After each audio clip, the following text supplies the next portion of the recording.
निषिद्ध होइपारे Facebook Twitter.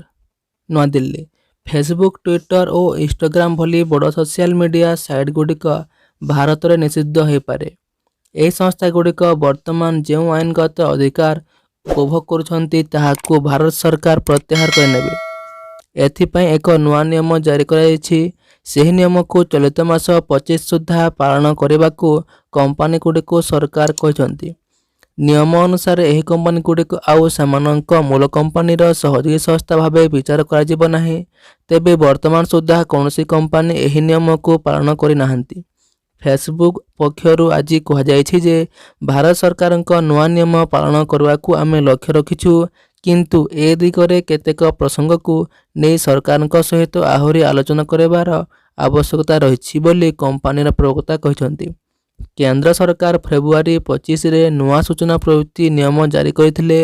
ଏହାର ଲକ୍ଷ୍ୟ ହେଉଛି ସୋସିଆଲ ମିଡ଼ିଆରେ ପୋଷ୍ଟ ହେଉଥିବା ବିଷୟଗୁଡ଼ିକ ଉପରେ ନଜର ରଖିବା। ରାଜନୈତିକ ଉଦ୍ଦେଶ୍ୟ ରଖି ଏହି ନିୟମ ଅଣାଯାଇଛି ବୋଲି ଅଭିଯୋଗ ହେଉଛି।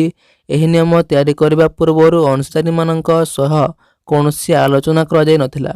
ନିୟମକୁ ଯଦି କଡ଼ାକଡ଼ି ଭାବେ ଲାଗୁ କରାଯିବ ତେବେ ଦେଶରେ ଥିବା ପ୍ରାୟ ସବୁ ବଡ଼ ବଡ଼ ସୋସିଆଲ ମିଡ଼ିଆ କମ୍ପାନୀ ଯେମିତିକି Facebook, Twitter, Instagram, Telegram, signal ଆଦି ପ୍ରଭାବିତ ହେବେ। ଏହି କମ୍ପାନୀଗୁଡ଼ିକୁ ଦେଶରେ କୋଟି କୋଟି ଲୋକ ବ୍ୟବହାର କରୁଛନ୍ତି। ନୂଆ ନିୟମରେ ଅନେକ କଠୋର ବ୍ୟବସ୍ଥା ରହିଛି। ଆପତ୍ତିଜନକ ପୋଷ୍ଟକୁ ହଟାଇବା ଲାଗି ସରକାର କହିବାର 36 ଘଣ୍ଟା ଭିତରେ ତାହା ହଟିଯିବା ଦରକାର।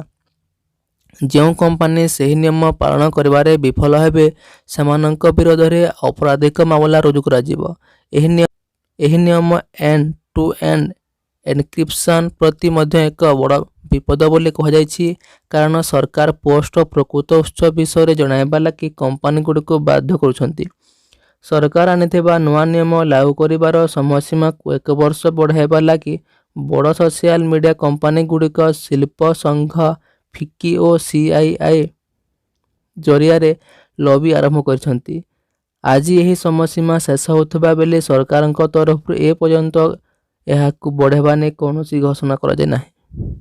ଧନ୍ୟବାଦ।